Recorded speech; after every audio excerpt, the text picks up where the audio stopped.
Bonjour, j'espère que vous m'entendez bien. Donc effectivement, on a un programme qui nous permet de parler environ 20 minutes, donc je vais essayer d'être un peu concise et de ne pas être trop longue. Donc mon idée, c'est de vous présenter la structure qui est le CIRVA, qui est installée à Marseille depuis presque 35 ans maintenant, et ensuite de vous parler un peu de notre philosophie de travail. Et puis, je vais vous présenter quelques projets qui ont été réalisés au CIRVA, sans trop m'étendre, mais j'ai préparé quelques images qui vous permettraient à la fois d'entrer dans l'atelier et de pouvoir un peu comprendre la manière dont on travaille, et ensuite d'aller un peu plus profondément dans quelques projets réalisés par des artistes depuis à peu près 8 ans. J'ai choisi des projets relativement récents. Donc je vais...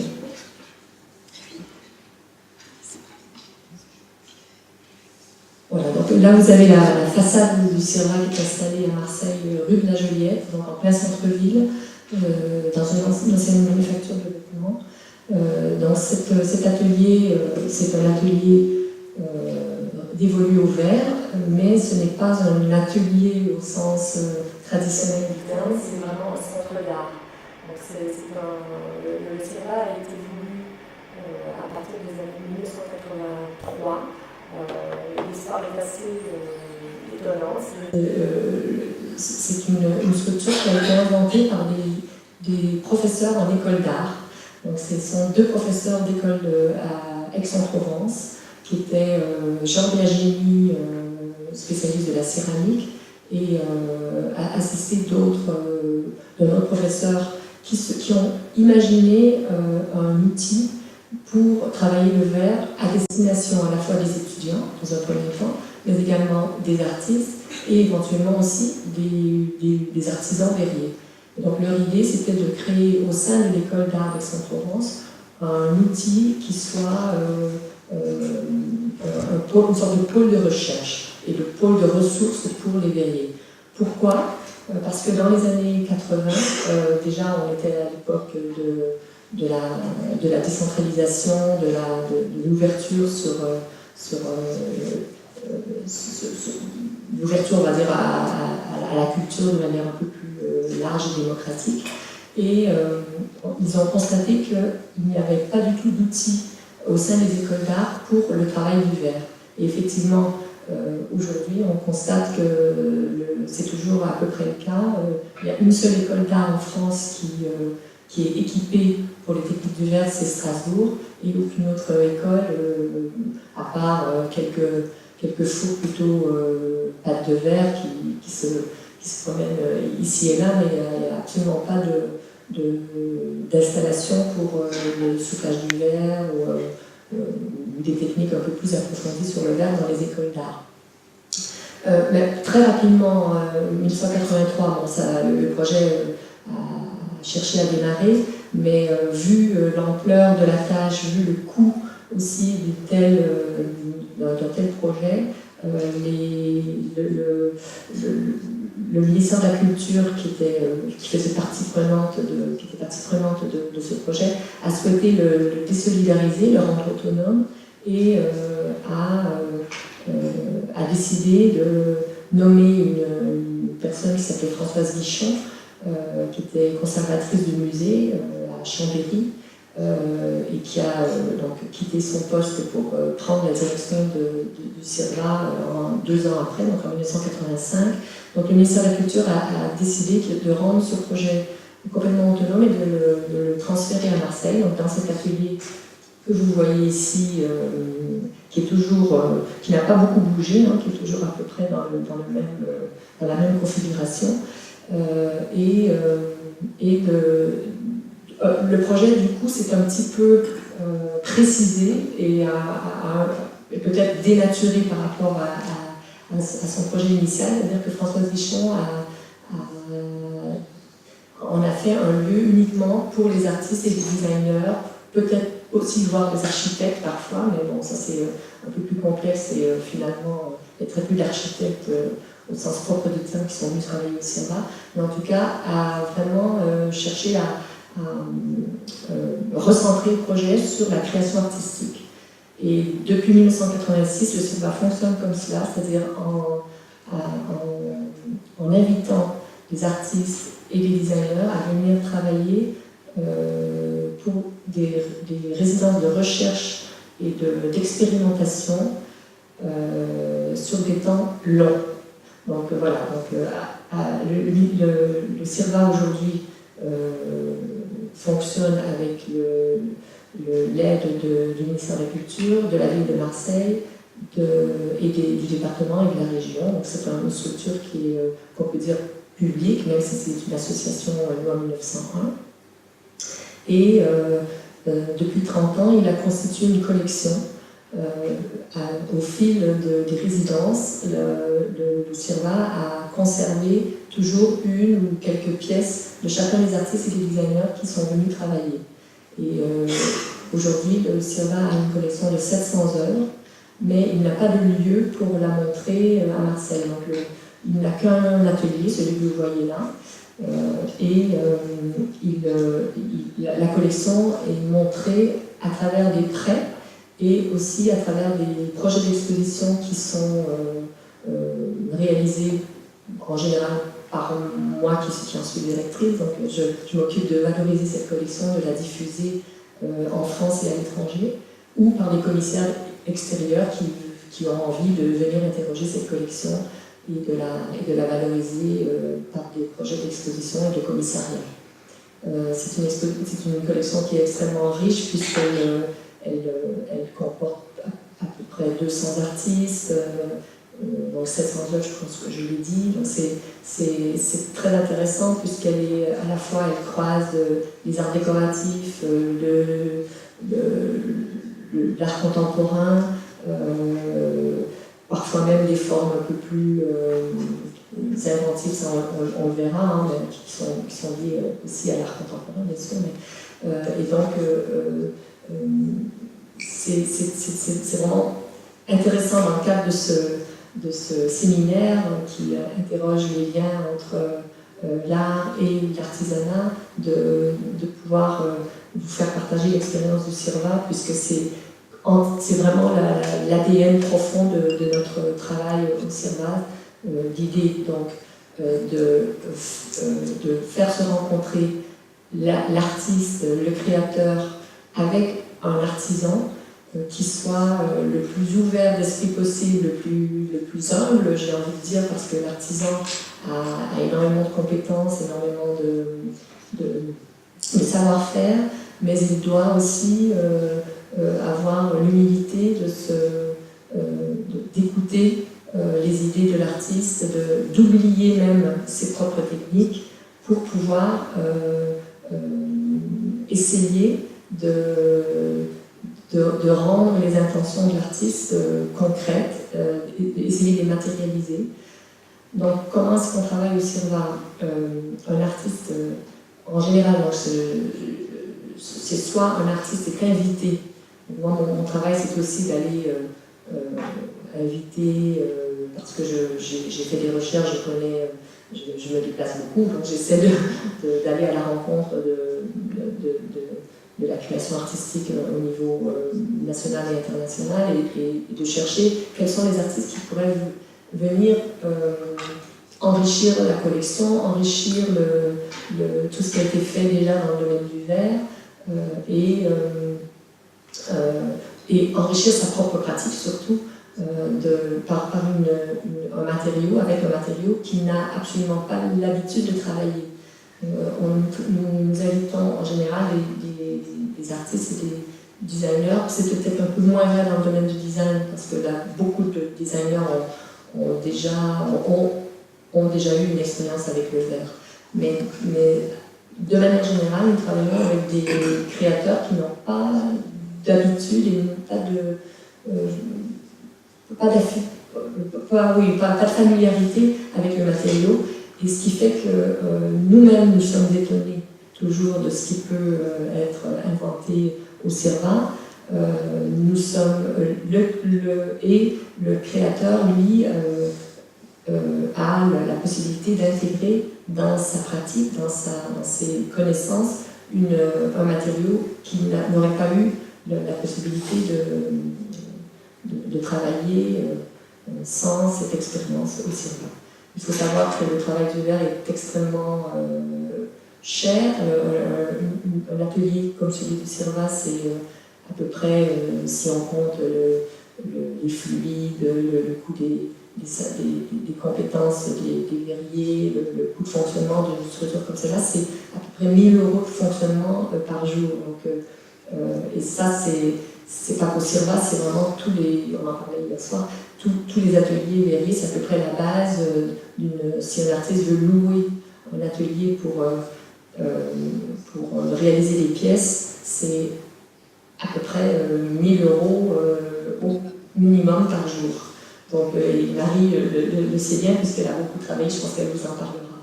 Donc c'est intéressant que aussi, en tant qu'étudiant, vous puissiez vous rendre compte aussi de ce caractère un peu complexe, à la fois au niveau technique, mais aussi au niveau production d'un matériau comme celui du verre. Donc, ce qui est intéressant au CIRVA, c'est que lorsqu'on invite un artiste ou un designer, il ne paie rien. Il vient sur des périodes en général très longues. Donc, qu'est-ce que j'entends par long? C'est minimum 1 an et en général 2 ans au moins. Il vient par intervalle de une semaine à raison de chaque 2 mois. C'est une résidence qui se crée par rythme comme ça. Et les moments de respiration sont vraiment très intéressants parce que à la fois l'équipe technique du CIRVA et le designer ou l'artiste peut, lorsqu'il rentre chez lui, lorsqu'il part ailleurs, prendre du recul par rapport à ce qui a été initié et aller peut-être pousser plus loin les premières expérimentations qu'il a élaborées. En général, une résidence démarre par un temps d'observation de ce que les techniciens peuvent apporter, un temps de discussion. Les artistes et les designers souvent arrivent sans projet précis, sans projet déterminé, et ils arrivent avec plutôt leur démarche générale, leur pratique, leur univers. Ils présentent à toute l'équipe leur travail, c'est vraiment une rencontre en fait. On crée les conditions d'une vraie rencontre sur le long terme, et ce qui permet à l'artiste de se sentir chez lui, de se sentir vraiment à l'aise. Il loge sur place, et l'atelier devient le sien lorsqu'il y est. C'est-à-dire qu'on accueille toujours un seul artiste à la fois. Il peut ainsi se concentrer et travailler presque comme chez lui, avec une équipe quand même de techniciens autour de lui pour réaliser son projet. Et ce qu'on a constaté, donc pourquoi est-ce qu'on a décidé de travailler comme ça sur des périodes aussi longues et par intervalle, comme ça seulement d'une semaine ou 2 à la fois, eh bien c'est que déjà les artistes aujourd'hui se déplacent énormément, ils sont très occupés par à la fois des projets de résidence, des projets d'exposition à travers le monde souvent. Ce rythme leur convient très bien, mais aussi, comme ils ne connaissent pas le matériau, le temps de maturation, le temps de compréhension est long, et cela leur permet, comme je le disais tout à l'heure, de prendre du recul, mais aussi, plus le temps avance, plus les idées deviennent bonnes, plus les idées se précisent, et de manière générale, on a constaté que les premières idées sont rarement celles qui vont être abouties au final. Et voilà, donc, je voulais insister sur cette question du temps qui est accordé aux artistes, et également la question du dialogue, la question de la délégation aussi. Je pense que cette question de la délégation, c'est une question importante parce que Les artistes, soit ils ont tendance à complètement déléguer le travail et à se détacher, et là, ça crée quelques complications parfois, soit ils ont tendance à avoir beaucoup de mal à déléguer, justement, à ne pas être habitués, à ne pas être eux-mêmes les créateurs de leurs pièces. Et c'est vrai qu'avec le verre, bon, en général, ils ne touchent pas, hein, ils ne réalisent rien eux-mêmes, sauf parfois sur la question des moules. Ils interviennent bien sur les moules, mais sur tout ce qui est soufflage, les artistes et les designers ne sont pas ceux qui vont faire, et ça crée des frustrations, ça crée une sorte parfois de malaise, et le dialogue, la capacité de délégation s'installe progressivement, et justement le temps qu'on accorde aux artistes sert aussi à cela. Donc, je pense que j'ai après fait le tour de la philosophie de travail du CIRVA. Ce que je n'ai pas dit aussi, c'est qu'on peut parfois répondre à des commandes, mais c'est extrêmement rare. Et le CIRVA n'est pas un atelier commercial, c'est-à-dire nous, on ne vend absolument jamais les œuvres qui sont réalisées au CIRVA. Et ce sont les artistes qui sont propriétaires des œuvres qui sont réalisées, et ce sont les galeries qui vont commercialiser les œuvres. Donc on est vraiment, on agit en tant que centre d'art, on est financé aussi pour soutenir les artistes. Et donc j'ai envie de dire que le CIRVA est un chaînon dans tout le système de l'art, c'est-à-dire qu'on on part à la base avec l'artiste, on travaille sur la création, sur la production, et ensuite l'artiste fait son travail avec ses galeries. Voilà, c'est très important de maintenir cette indépendance aussi. Et je pense que c'est comme ça aussi qu'on arrive à conserver ce luxe du temps, et ce luxe de la gratuité aussi des résidences au CIRVA. Donc je vais commencer par, je ne sais pas de quel temps je dispose maintenant, je vais essayer d'être brève sur les quelques projets. Oui. Oui. Donc je vais défiler les images, et comme ça au moins vous pourrez appréhender quelques projets qu'on a réalisés au CIRVA et voir un peu la diversité de quelques projets récents. Pascal Boccoliti, qui est un artiste qui travaille dans le sud de la France, qui est un artiste d'art sonore, qui a réalisé d'art sonore. C'est quelqu'un qui travaille le son comme une matière plastique. Donc c'est un artiste, c'est un plasticien, mais qui s'intéresse à la question du son, et qui a développé un projet qui s'appelle Harmonique Infinie. Donc vous voyez un peu, lorsqu'il est arrivé au CIRVA, c'était dans le cadre d'un appel à projet, parce que j'ai créé aussi au CIRVA un dispositif qui permet aux artistes de venir travailler en postulant. Donc, je réunis un jury qui sélectionne les artistes, et lui est arrivé comme ça. Donc ce qu'on a reçu, c'était une série de dessins avec un projet qui était assez conceptuel, hein, sur l'harmonique infinie, qui était un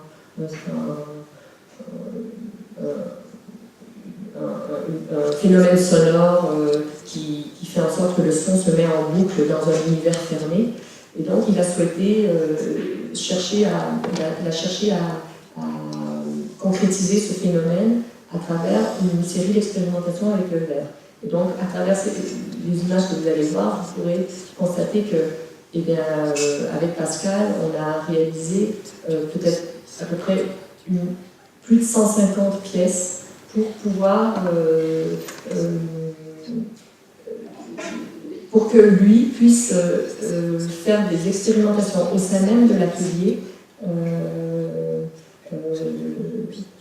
et finalement, vous voyez le nombre de pièces qui ont été soufflées, les installations qu'il a pu faire dans l'atelier, et utiliser l'atelier du CIRVA vraiment comme son propre atelier. où il faisait des enregistrements. Et donc, à l'issue, vous avez une pièce qui ressemble à ça, c'est la maquette, et qui a été réalisée, celle-ci est montrée à l'abbaye de Montmajour, qui a été réalisée en 3 exemplaires, une pour la collection du Cirva et 2 autres qui ont été vendues dans des musées. Et c'est une très belle pièce qui est installée en général dans un espace clos et qui permet si j'entre rapidement dans les détails de la pièce, c'est un système de captation sonore qui capte les sons ambiants de la pièce dans laquelle on est, mais c'est la respiration de la pièce dans laquelle on est. Ce sont des sons qu'on n'entend pas, nous, avec notre oreille, mais qui sont, avec les micros qui sont amplifiés, qui amplifient le son, permettent à travers ces différentes vasques de verre de nous faire entendre la respiration de l'espace dans lequel on est. Voilà, donc c'est pour ça que la pièce s'appelle Espace résonné. Je pense que je vais parler d'un seul autre artiste parce que j'ai peur d'être trop bavarde. Lieven de Boek, qui est un artiste belge qui est venu travailler en 2012-2013 au Cirva et qui est un artiste plutôt d'art conceptuel et qui a travaillé sur le principe de Le Corbusier, en fait, qui s'est inspiré de Le Corbusier, puisque Le Corbusier a construit à Marseille la cité radieuse. Et vous avez ici aussi une très belle cité, la Firminy, dans cette école, je pense que vous connaissez bien. Et donc, Lieven de Boek a développé tout un système de pièces qui part de la question de l'échelle et qui rapporte la question de l'échelle à son propre corps.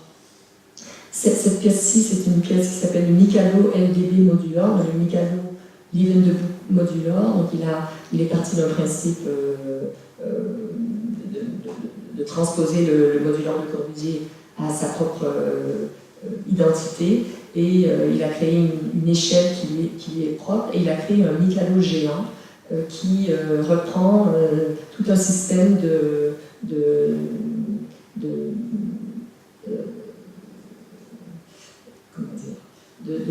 segments sur chacune des baguettes que vous voyez. Les baguettes font 1,20 m chacune.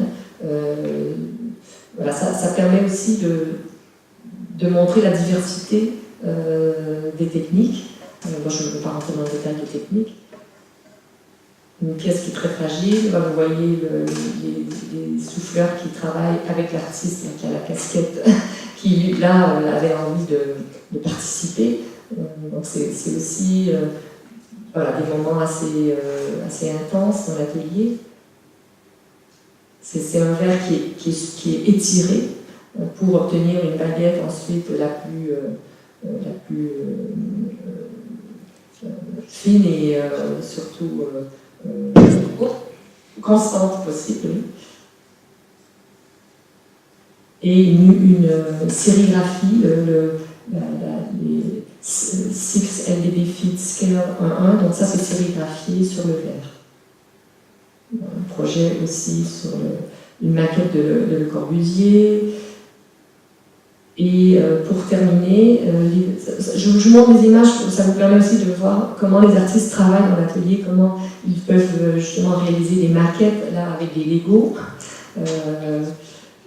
Chacun a sa propre technique aussi d'appréhension du travail de recherche. Donc, comme je le disais, la table de travail de l'artiste devient vraiment son atelier chaque fois.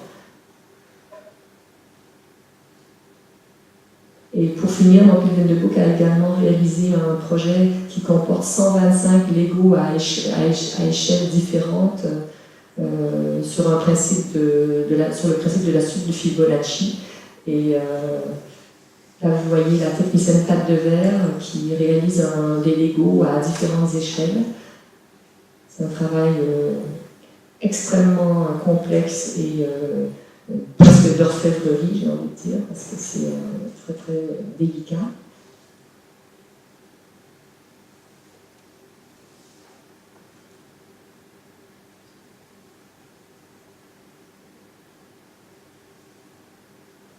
Là, vous avez une première série, la série bleue des Lego, donc avec les différentes échelles que vous pouvez voir sur les différents socles.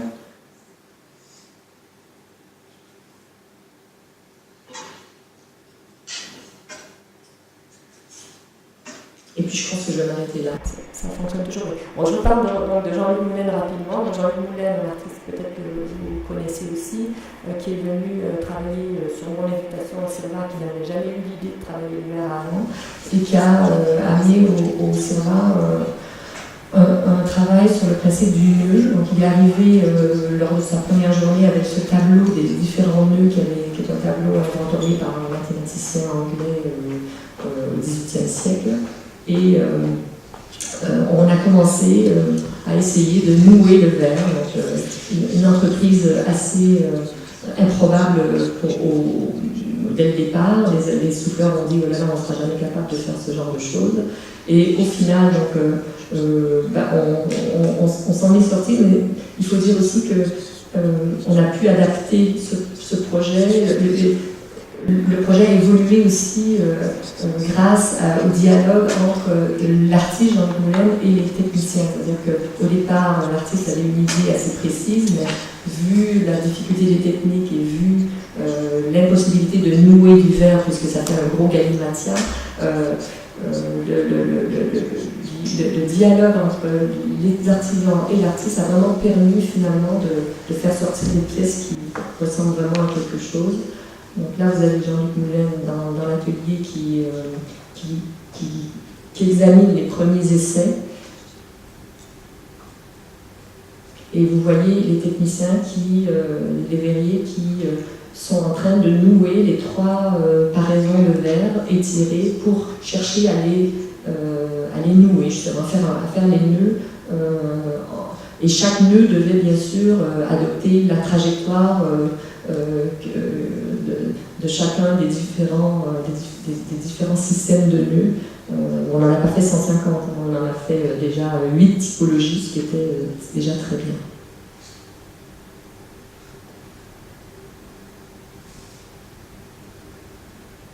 Ça, c'est un nœud tricolore.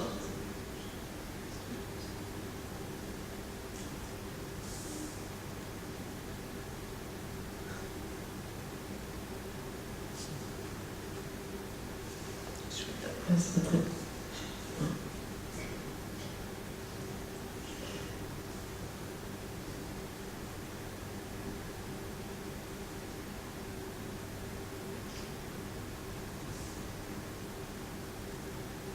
Et là, vous avez les premiers nœuds qui sont sortis des fours que Jean-Luc Moulin examine.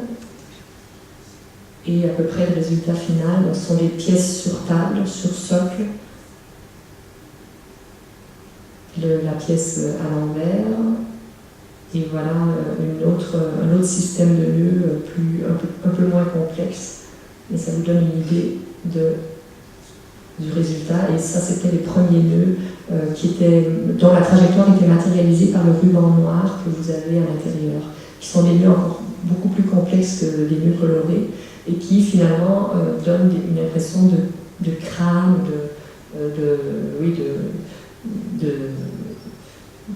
c'est vrai qu'on a peut-être du mal à les identifier comme des nœuds, et ça devient des pièces plutôt anthropomorphes, mais ce sont des pièces qui sont assez complexes. Voilà, je m'arrête là. Merci beaucoup. Bonjour, donc je suis Christian Gion, je suis, j'aurais dire plutôt designer, j'ai des petites activités pareilles à côté, je fais un petit peu d'archi intérieur. J'ai commencé aussi à faire un travail plastique plus personnel il y a quelques années. J'intervenais il y a très longtemps, il y a au moins une bonne quinzaine d'années, si c'est pas plus, ici à Saint-Étienne. Je faisais des workshops à l'époque où c'était Jacques Bonaval qui était directeur de l'école. Voilà, donc du coup je connais quelques enseignants qui sont encore ici, comme certains Éric Jourdan ou François Gaucher, je ne sais pas s'il enseigne encore Gaucher. Voilà, donc moi je vous ai amené que des images de verre, 2 ou 3 pour me présenter. En fait, ça c'est une image d'un restaurant que j'ai fait pour Pierre Gagnère. J'ai eu la chance d'en faire pas mal pour lui un petit peu partout à travers le monde. Et en fait, Pierre Gagnère, qui est un chef 3 étoiles, dit toujours que l'important c'est pas de mettre une boîte de caviar sur la table, que c'est un peu facile, que le travail d'un créatif c'est de transformer, en ce qui le concerne, une pomme de terre ou un œuf, qui est un objet, enfin un aliment totalement basique, et de le sublimer pour en faire quelque chose. Et en fait, j'ai essayé à chaque fois que je fais un restaurant avec Gagnère de transposer ce discours sur, je dirais, le matériau principal qui allait constituer le restaurant. En l'occurrence, ça c'est une mosaïque de pâte de verre. Et là aussi, le verre, c'est jamais que du sable qui a été chauffé. Et j'ai répété ce processus plusieurs fois sur d'autres restaurants. Par exemple, j'ai fait le restaurant de Gagnère à Dubaï. Et là aussi, on a recouvert les murs avec de la nacre. Et en fait, la nacre, c'est jamais de la coquille d'huître, ce qui est à l'intérieur de l'huître, et qui en général part à la poubelle. Voilà, donc ça c'était donc un projet d'architecture intérieure. Un deuxième, c'est encore, là aussi, une fois qu'on a travaillé avec un chef, il y en a d'autres qui appellent derrière, ça c'est un projet de restaurant toujours fait avec Christian Losker, qui est aussi 3 étoiles, et qui est le restaurant du jardin d'acclimatation, qui s'appelle La Grande Verrière. C'est la boutique Chantal Thomas à Paris. Là aussi, je ne vais pas m'étendre, mais lorsque j'ai rencontré Chantal Thomas, il y avait un concours, on était 3 sur la compétition. Je lui ai proposé de faire la boutique avec du béton. Alors, d'abord fait un bond, mais je lui ai expliqué que quand je disais béton, c'était évidemment pas du béton brut, gris, à la table à Rouando. Mais en tous les cas, l'idée c'était de venir chercher un matériau qui était complètement, je dirais, en opposition avec son univers, très cocotte. Bon, finalement, elle a refusé et la quasi-totalité de la boutique en question a été faite en corian. C'est ce qu'on voit dans le fond sur les vitrines. Alors, à propos de corian, c'est un matériau que j'utilise pas mal aussi. Ça, c'est une cuisine d'apparat de démonstration qui a été proposée à Milan il y a maintenant 3 ans, 4 ans, je ne sais plus exactement. Voilà, c'était pour montrer un petit peu toutes les possibilités du corian en termes de gravage, de thermoformage et autres. Ça, plus près d'ici, on m'avait demandé là aussi c'est un concours, l'habillage d'un pont à Aix-en-Provence. On ne se rend pas bien compte sur l'image, mais ça fait 60 mètres de long et à peu près 15 ou 16 mètres de haut. Voilà, c'est une compétition, et en fait, là encore, pour aller très vite, j'ai proposé simplement qu'on fasse une immense fontaine sur le mur de ce pont, puisque c'était une des caractéristiques de la ville d'Aix que d'avoir des fontaines un petit peu partout. Alors, on s'approche tout doucement de mon travail de designer. Ça, c'est un bureau en fibre de carbone qui a été fait par le Mobilier National il y a maintenant quelques années. Depuis, on a fait sur le même mode fauteuil, table basse et bibliothèque. Voilà, j'en arrive maintenant au verre. Donc j'ai placé les choses de façon un peu chronologique. Ma première expérience avec le verre remonte à au moins une quinzaine, une vingtaine d'années. J'ai été sollicité avec d'autres designers pour faire un workshop le week-end dans une verrerie française qui s'appelait la verrerie de Vienne. Malheureusement, elle a fermé depuis, qui était une verrerie industrielle. Et l'idée du directeur artistique, à l'époque, c'était de convier, on devait être une dizaine de designers, à venir un petit peu chahuter les habitudes des verriers qui, eux, faisaient toute la journée ou toute la nuit, puisqu'ils travaillaient sur les 3 vitres, faisaient des verreries pour des lampes, mais qui reproduisaient leurs gestes plusieurs centaines de fois dans la journée ou dans la nuit, etc. Et l'idée, c'était d'apporter un petit peu, je dirais, de vent frais pour à la fois les amuser et les détendre, et aussi pour voir si on pouvait dépasser ce stade de production totalement industrielle et faire des choses un petit peu plus décoratives ou créatives.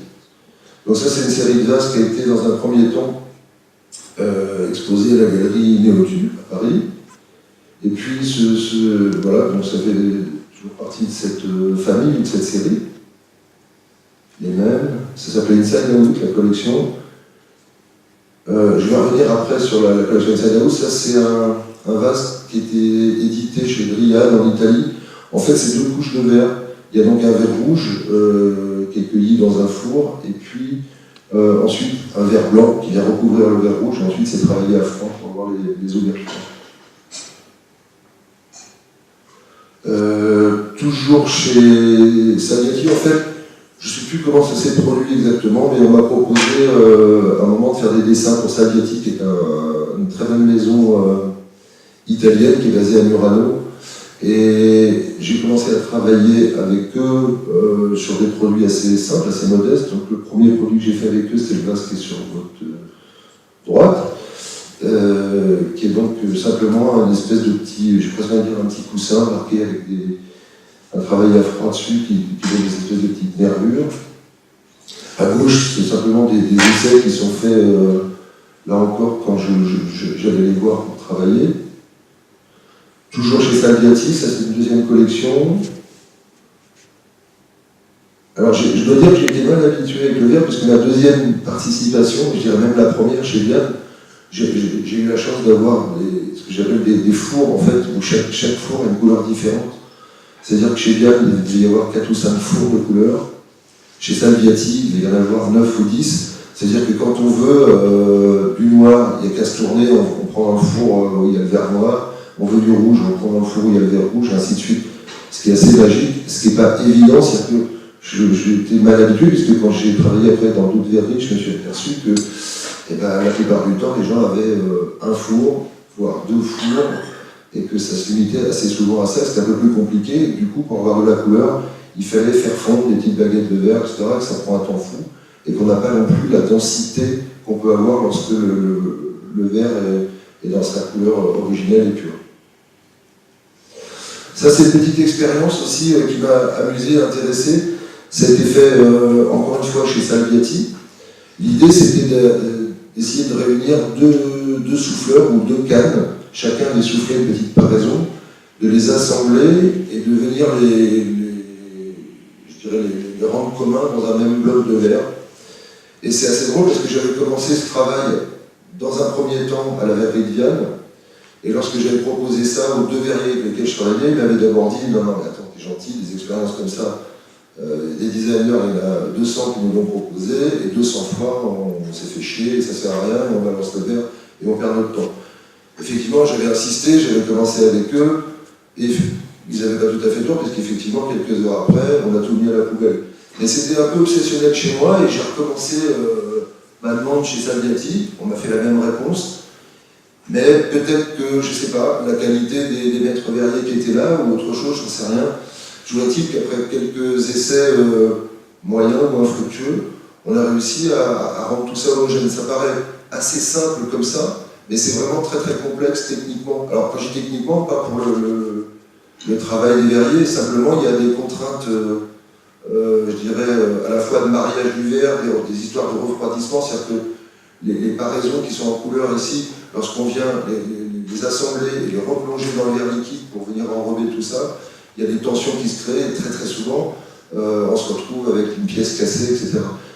Et mine de rien, au bout de quelques heures, on est arrivé à produire ça et du coup c'est passé à l'édition, c'est-à-dire que c'était des pièces qui sont restées en série limitée parce qu'elles étaient longues et difficiles à produire, mais j'étais assez content que quelques années plus tard, on arrive à faire ce qui me paraissait improbable.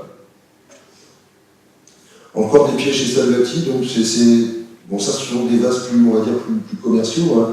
L'idée c'est d'être on est dans une maison d'édition et qui distribuait, parce qu'aujourd'hui il y a des problèmes chez Salviati un petit peu partout dans le monde. Toujours des expériences chez Salviati, là aussi je suis allé chercher des choses qui étaient des grands classiques chez Salviati, dont ils n'avaient pas oublié, ou en tous les cas oublié volontairement les techniques, par exemple toutes ces techniques de bulles. Ils ont des petits moules, en fait c'est un moule creux dans lequel il y a comme des petits clous. On va poser le verre dedans, souffler, et il y a un moment où tous ces petits clous évidemment vont s'enfoncer dans le verre, et au moment où on va replonger ce qu'on appelle la paraison dans du verre, ça va entraîner une petite bulle d'air. Voilà. Et quand je leur ai proposé de se servir de ça, pareil, ils m'ont dit mais t'es gentil, c'est tout ce qu'il y a de plus ringard à Murano, etc., c'est ridicule, etc. J'ai encore une fois un petit peu insisté, et finalement le vase, alors je dis le vase parce qu'en fait je fais pratiquement des vases quand je fais du verre. La pièce de gauche en rouge, c'est devenu le best-seller de la maison Salviati. Voilà, pareil, là encore, je leur ai demandé de retravailler de façon un peu plus moderne ou contemporaine tout ce qui est filigrane, c'est-à-dire que c'est un vrai savoir-faire muranesque, je ne sais pas si le mot existe. Et là aussi, ils avaient mis ça de côté en disant mais c'est tellement, ça participe d'une époque, je dirais d'ambiance Renaissance, etc. Et ils trouvaient que c'était complètement ringard et démodé. Et je pensais que c'était intéressant de remettre tout ça au bout du jour. Donc en fait, ça c'est du filigrane. Vous allez voir d'autres pièces un petit peu sur le même mode. Voilà, là encore des pièces en filigrane. En général, on retrouve ce genre de spécificité sur des verres qui sont très travaillés, qui font très vénitiens, etc. Effectivement, qui ont un côté, alors d'abord, qui coûte cher parce qu'il y a un travail incroyable dessus, qui passe plusieurs heures à faire un verre. Mais je considérais que reprendre cette espèce d'archétype culturel et de Murano était intéressant de le transposer. Toujours en filigrane. Là encore, j'ai dû, mais je suis assez content, et tant pis si ça paraît prétentieux ce que je vous dis, mais j'ai dû me battre avec eux, c'est-à-dire qu'au départ, ils ne voulaient pas entendre parler de ça, et au final, ce sont des pièces qui ont eu un vrai succès commercial et qui faisaient véritablement fonctionner l'entreprise. Toujours en filigrane, voilà, avec un petit twist au milieu, ça fait quand ils ont commencé à faire des choses plus régulières, toujours en filigrane, je leur ai dit, mais avant de recouvrir, j'aimerais bien pouvoir intervenir sur la matière, et du coup, avec un outil en métal, on venait perturber le filigrane, de façon à aller voir comme ça des espèces d'effets un petit peu, je dirais bizarres, en tous les cas inhabituels dans le filigrane et dans le verre. Ça c'est notre expérience menée avec une galerie qui s'appelle la galerie 4 Béraud à Paris. Donc en fait, il y avait, je dirais pour moi, 2 thèmes récurrents sur cette exposition. Pour la première fois, j'avais l'occasion de pouvoir argenter le verre. Donc on le voit sur la pièce de gauche. Donc c'est un verre transparent ou coloré. Et il y a une argenture qui est posée à l'intérieur. Sur la droite, ça c'est un petit peu, je dirais, parmi mes obsessions formelles. C'est-à-dire que j'ai un travail qui est plutôt un travail comme ça, très formel et très... je trouve pas le mot, ça va me dire. Et en fait, j'aime beaucoup tout ce côté organique, et voilà, donc c'est des espèces de... Là encore, ce sont des vases, c'est dans tous les cas des pseudo-contenants. Voilà, toujours le travail à la fois du verre argenté, toujours pour la galerie 4 Béraud.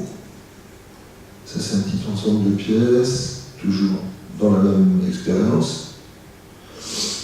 À nouveau, une autre expérience. En fait, comme on vous l'a dit tout à l'heure, c'est vrai qu'accéder au verre, je ne sais pas pourquoi, mes images elles sont toutes tassées, c'est possible de les remettre.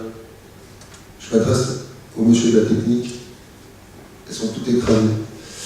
En fait, oui, c'est vrai qu'une journée chez un verrier, et encore, quand tout à l'heure j'entends parler de 1000 €, moi à Murano, quand on veut travailler avec des très bons verriers, dans des endroits où les gens ont plusieurs fours de couleurs, etc., c'est pas étonnant de s'entendre dire que la journée est à 3000 ou 3005.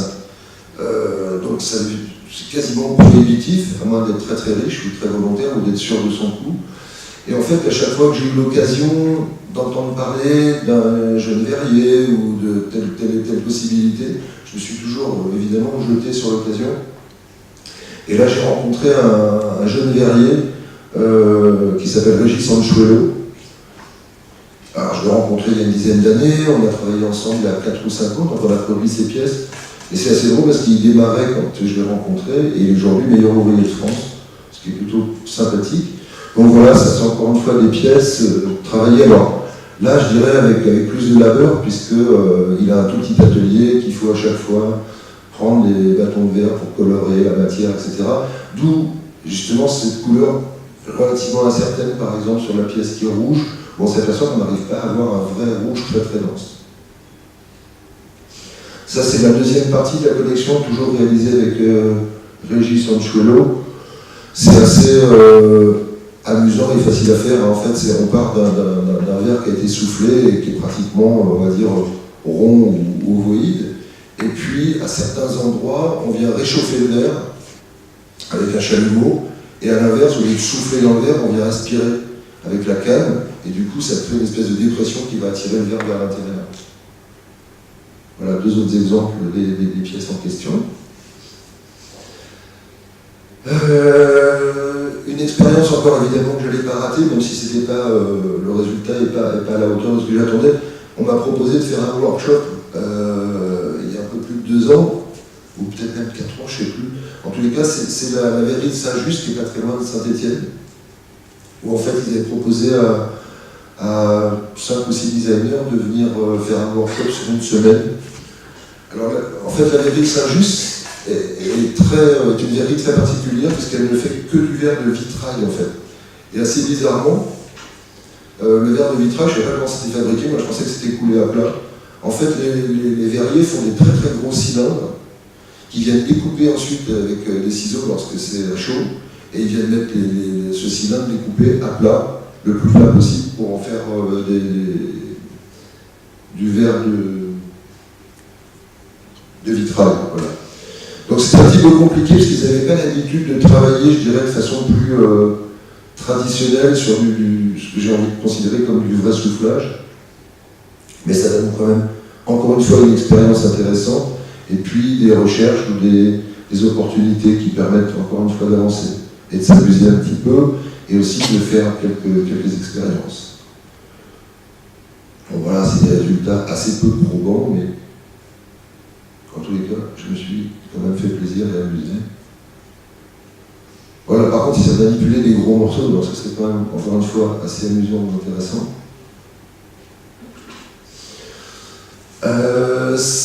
Une autre histoire, il y a, là aussi, il y a des choses qui remontent à quelques années, des choses plus récentes. Ça pouvait, je pense que ça remonte à une dizaine d'années. À l'époque, un de mes copains était directeur artistique de Dôme et avait demandé à 12 designers de dessiner chacun un produit. Donc c'est un produit en pâte de verre. C'est une technique un peu particulière, la pâte de verre, c'est-à-dire qu'en fait, pour faire simple, ça se réalise comme on fait un bronze. Ça veut dire qu'on a d'abord un moule avec de la cire et ensuite le verre qui est liquide va venir remplir et va venir faire fondre la cire et prendre la place de la cire à l'intérieur. C'est-à-dire qu'à chaque fois, il faut casser le moule, enlever le plâtre qu'il y a autour et qu'entourer évidemment la cire. Donc c'est un process assez long et assez délicat. C'est la technique qu'utilise Dôme depuis très très longtemps. Donc ça c'est le premier vase que j'ai fait chez Dôme. Et puis il y a 2 ans, Dôme m'a rappelé en disant qu'il voulait refaire les choses. Donc ça c'est les dernières présentations chez Dôme. Encore une fois, ce sont des vases. Là, je suis un petit peu obsédé par les vases, mais il n'y a pas que ça. Donc ça, ce sont des grosses pièces, là aussi, qui sont un peu délicates à produire.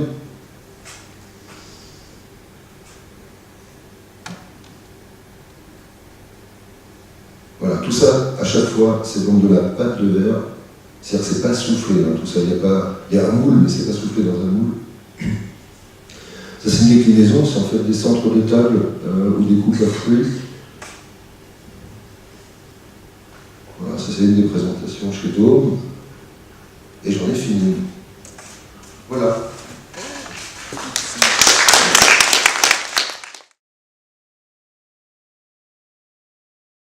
Je vais me mettre comme ça, vous m'entendez? Alors, Marie Ducatet, moi je suis artiste plasticienne. J'ai fait les beaux-arts dans différentes écoles en Belgique, dans le Nord, et j'ai fini à Aix-en-Provence en peinture.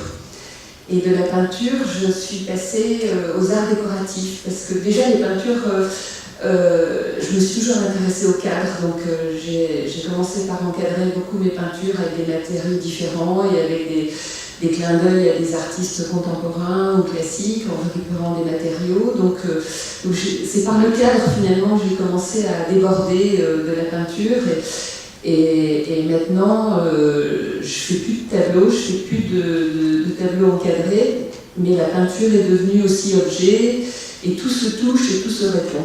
Donc moi je ne vais pas vous montrer que du verre parce que quand je fais des expositions je montre des ensembles. Je réponds à des lieux, à des ambiances, à des histoires et Et vous verrez que les matériaux varient beaucoup dans mon travail. Et mon dessin se nourrit en fait de tous ces matériaux et de toutes ces rencontres avec des influences. Et là, je vais commencer par vous montrer un diaporama que j'appelle Inspiration, parce que je me fais tous les ans une petite valise sur l'ordinateur de documentation où je vais chercher des images dans les réseaux sociaux, Pinterest, Facebook, etc., Instagram. Et c'est un peu mon répertoire à idées. Voilà. En plus des cahiers de dessin et des collages que je fais dans les cahiers aussi, je suis un peu boulimique et donc j'aime bien me recouvrir de beaucoup d'images. Donc voilà. Donc là, je vais vous montrer des images un peu de plein de genres de choses différentes. Voilà. Donc je m'inspire aussi bien de la mode, de l'architecture, de designers, de toutes les époques. Voilà, Nathalie Dupasquier, une artiste que j'aime beaucoup parce que justement elle fait partie du groupe, je vais arrêter pour parler un petit peu, Nathalie Dupasquier, elle faisait partie du groupe Memphis, elle était à Milan, et c'est quelqu'un qui est aussi bien peintre qui déborde aussi sa peinture dans l'espace, et qui crée des objets, des tissus, beaucoup de choses, et qui me rappelle un peu tous les gens dont je vais vous parler au travers de ce diaporama, comme la Wiener Werkstatt, qui est un mouvement viennois dont sont sortis des designers extraordinaires, à mon sens, et aussi des mouvements plus récents, des architectes. Là, je mélange tout. Là, j'ai une photo de Gio Ponti, d'où il y a une exposition à Paris qui était extraordinaire. Et Gio Ponti, c'est aussi un architecte que j'adore parce qu'il a travaillé tous les matériaux et il a fondé une revue que je vous conseille de regarder qui s'appelait Domus. Il a fait travailler des artisans, il a été directeur d'une usine de céramique, donc il a touché à tout et à chaque fois il avait un sens du détail, de la perfection et en même temps ça pouvait être très ludique. Donc c'était quelqu'un qui avait une rigueur incroyable et en même temps il pouvait se permettre de faire des petits personnages en porcelaine populaires comme ça. Donc, alors ça c'est quelqu'un de la Wiener Werkstatt aussi, Dagobert Pesch, et qui a fait des bijoux. La Wiener Werkstatt, il y avait Joseph Hoffmann, Dagobert Pesch et d'autres qui faisaient beaucoup de matériaux aussi. Ils travaillaient aussi bien sur un poudrier, sur des boucles d'oreilles, que sur des tissus, que sur d'autres choses. Et vous pouvez voir combien ils restent contemporains, ces artistes, alors que c'était dans les années 20, dans les années 30. Encore Dagobert Pesch, des assiettes de Dagobert Pesch. Donc ils reprennent des techniques classiques, des matériaux classiques, l'argenterie, la porcelaine, mais avec des détails, avec des nuances. Là, dans le dessin des fleurs et tout ça, si on regarde les assiettes beaucoup plus anciennes, du XVIIe, XVIIIe, c'est pas les mêmes dessins. Donc c'est juste des décalages. Voilà. Ça marche plus. Marche plus. Ah. Je ne sais pas pourquoi le diaporama ne marche plus. Ah, voilà. Et j'aime aussi d'autres artistes comme un décorateur, Christian Bérard, qui a travaillé pour le théâtre et pour des gens de la mode. C'était des amis de Paul Poiret dans les années 30, 40, 50. Alors, d'autres inspirations, l'architecture de tous les continents, ici l'architecture africaine, où ce sont parfois des femmes qui font les murs des maisons comme ça, sans doute avec du sable aggloméré, avec des colles naturelles, qui peuvent venir d'agave ou de choses comme ça. Ici, un architecte dont j'ai parlé à un étudiant hier soir, je lui disais que c'était une exposition à la Fondation Cartier, c'est Junya Ishigami, et c'est un architecte dont je vous recommande de regarder le travail, et aussi son travail de maquette. Hier, quand j'ai regardé les travaux des étudiants, j'ai trouvé qu'il y avait pas assez de maquettes et de petits prototypes, de petites choses pour essayer. Je pense que ça passe par les doigts aussi, le travail. La pensée, c'est important de toucher, d'aller chercher n'importe quoi comme matériau pour inventer. Et lui, justement, c'est un grand architecte qui fait des bâtiments extraordinaires dans le monde entier. Et ces maquettes, c'est vraiment comme des choses d'enfants. Il y a des fois, il travaille des fois du papier d'aluminium pour faire un projet d'école maternelle qui sera une grande école avec... et donc on voit les petits enfants tout petits, et des animaux qui deviendront des bâtiments en fait. Les enfants sont dans des bâtiments animaux. Donc voilà, c'est un architecte, ça c'était un projet de maison de retraite cellulaire avec des cellules. Très beau projet. Alors, dans l'inspiration, il n'y a pas d'ordre, hein, donc c'est complètement fouillis. Donc là, c'est un dessin de tissu. Moi, j'aime la peinture, et les cartons de designers de tissu, je trouve que c'est des peintures. Je trouve que c'est aussi beau qu'une peinture. Et vous pouvez constater là ce dessin de Klimt, qui est aussi beaucoup une peinture de Klimt. Alors, ici, c'était à Beaubourg, j'ai cherché ça autour de Mondrian. Je pense que c'est Van Loo, je ne suis pas tout à fait sûre du nom de cet artiste. Donc là, comment la peinture aussi devient objet. En ce moment, beaucoup les peintres, justement, sont entre peinture et sculpture, peinture et objet. Il y a beaucoup de traversées, et c'est ça qui est intéressant. Et on peut voir d'où ça vient avec ces artistes-là. Ça, c'est un artiste contemporain marseillais. Il travaille avec des matériaux de récupération de la rue. Et les titres sont importants dans ces pièces. Celle-ci s'appelle Truelle Destin. Et donc, il a beaucoup d'humour, et c'est un peu arte povera.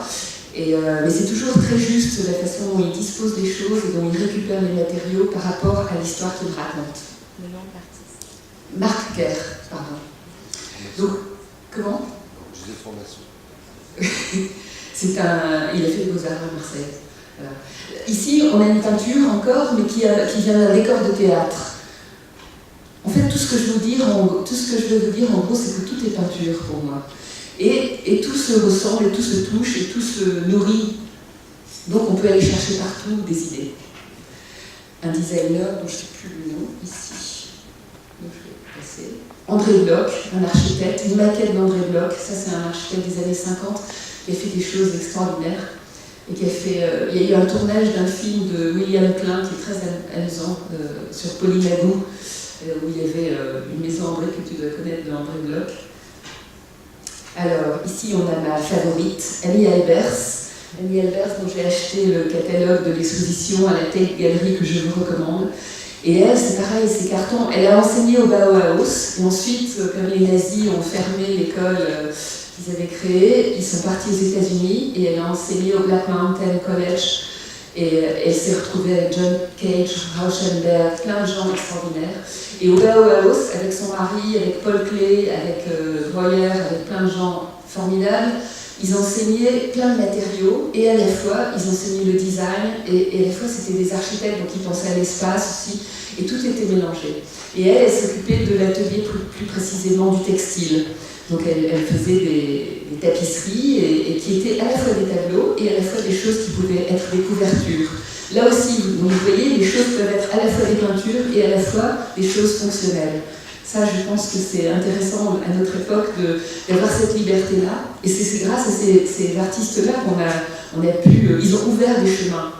Et au Black Mountain College, elle a créé une collection aussi, parce qu'elle allait au Mexique tout le temps, de tapisseries donc, qui venaient des temps anciens, de Zapotec, tout ça. Elle a créé une collection extraordinaire qui était dans l'école. Donc cette école, le Black Mountain College, c'était un véritable rêve, j'aurais adoré y être.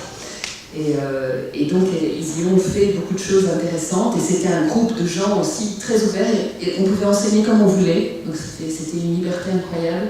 Et à la fois, il y avait une grande rigueur, et ils travaillaient beaucoup, bien sûr.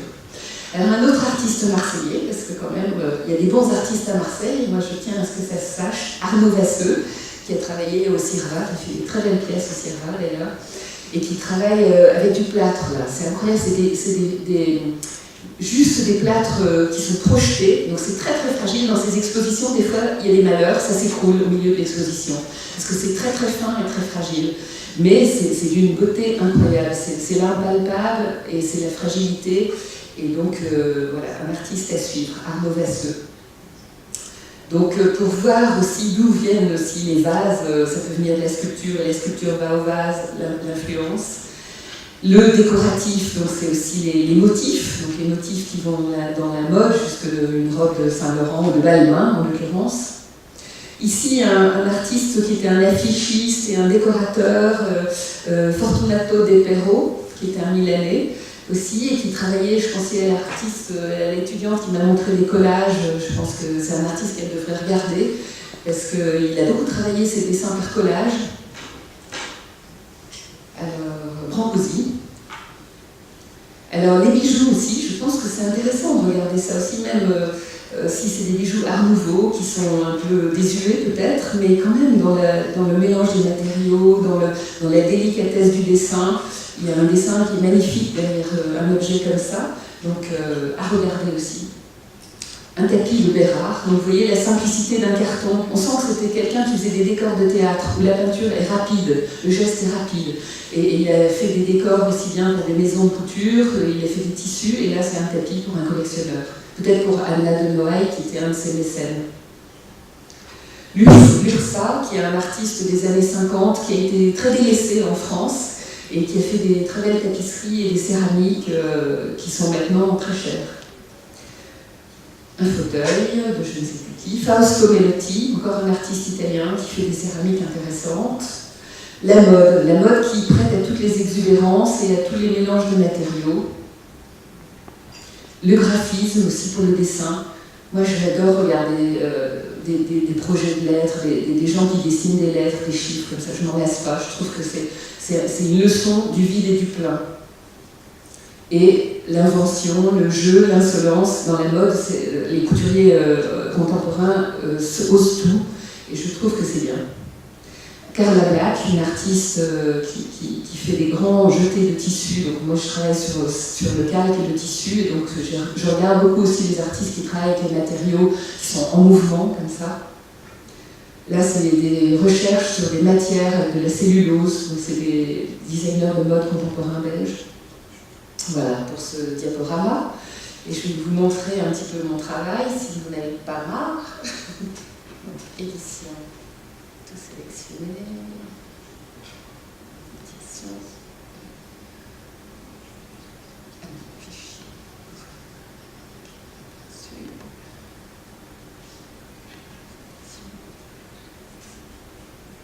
Je vais trop vite.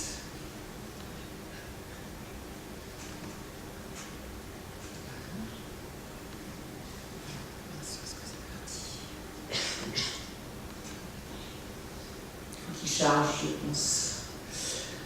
Bon, c'est laissé au hasard, c'est un dessin des années 96, donc je dessinais à l'aquarelle et à la plume à l'époque, sur mes cahiers. Donc je me suis beaucoup aidée de la nature. Ouais, je ne peux plus avoir la main. Ah voilà, c'est pas du tout dans l'ordre. Une aquarelle récente, donc je vais improviser, puisque c'est pas dans l'ordre. Donc ça c'est une aquarelle de 2017.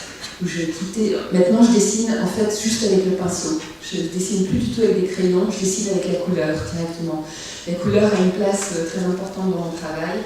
Alors ça, c'est complètement mon désordre aussi. C'est des scotch dont je me sers pour faire le sablage sur les vases. C'est un scotch qui rebondit et après, tous ces scotch, les colle dans des cahiers pour faire mémoire. Et aussi, ça m'aide aussi des fois à faire des dessins pour des projets de tissu. Voilà des petits verres qui ont été réalisés en République tchèque. Donc, ce sont des verres soufflés dans des petits moules en bois. En République tchèque, où je travaille le verre depuis une vingtaine d'années, on a de nombreuses techniques à disposition. C'est moins cher qu'en Italie.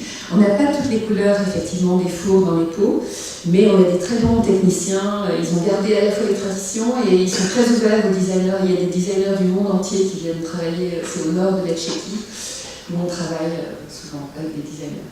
Donc, je suis passée de la peinture à la céramique. Je suis désolée, c'est tout en mélange là.